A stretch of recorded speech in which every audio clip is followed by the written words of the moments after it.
நடிகர் தனுஷ் அவர்கள் ஒரு சில ஆண்டுகளாக நடிப்பது மட்டுமல்லாமல் இயக்கத்திலுமே அவருடைய அதீத கவனத்தை செலுத்திட்டு இருக்காரு. இவருடைய இயக்கத்துல முதல்ல வெளியான திரைப்படம் பாத்தீங்கன்னா பாப்பாண்டி.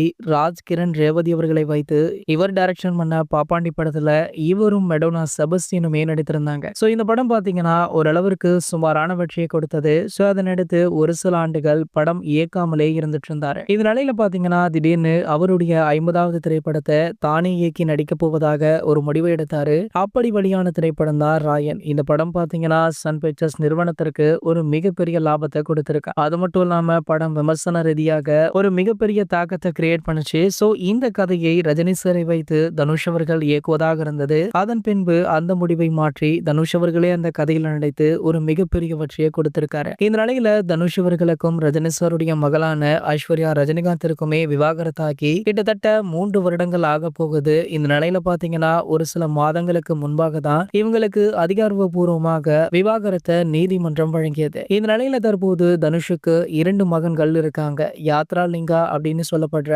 அவங்களுடைய 2 மகன்களுமே அவ்வப்போது சோஷியல் மீடியாக்கள்ல வைரலாவதுண்டு. இந்த நிலையில பாத்தீங்கன்னா யாத்ரா அவர்கள் தற்போது ஒரு புதிய படம் ஒன்று இயக்க போவதாக ஒரு செய்தி சமூக வலைதளங்கள்ல வைரலுமே ஆகிட்டு இருக்கு. சோ இதற்கான பூஜை கூட கூடிய விரைவில் நடைபெற உள்ளதாம். சோ இதற்கான அறிவிப்பு இனிவரும் நாட்கள்ல வெளியாகும் அப்படின்ற மாதிரி எதிர்பார்க்கலாம். இது போன்ற சினிமா செய்திகளை பத்தி நீங்க உடனே தெரிஞ்சுக்க நம்மளுடைய சேனலை மறக்காம சப்ஸ்கிரைப் பண்ணிக்கோங்க.